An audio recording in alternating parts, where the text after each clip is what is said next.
От ония дни е останал паметта ми един момент. Виждам се на миндера в гостната ни стая на горния кат. Вече се стъмва. Здрачът, който изпълва стаята, мене ми изглеждаше още по-тъмен.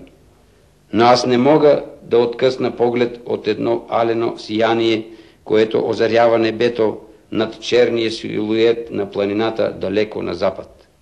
Небето тъмнее, а далечната зара става все по-ярка. Изведнъж чувам, ето и сега го чувам, гласа на баща си. Крушово гори. Мъката в бащиния ми глас и друго още нещо, неизразимо, разтръсващо, могъщо, се преле в мене с голема сила. С тия спомени започва моят живот. Те останаха завинаги в моята памет, в сърцето ми. По-късно аз узнах всичко за Илинденското въстание.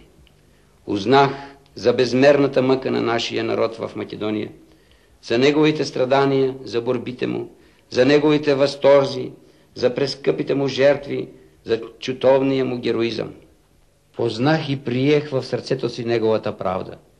Тази неутолима жажда се превърна в друга, още по-голема жажда.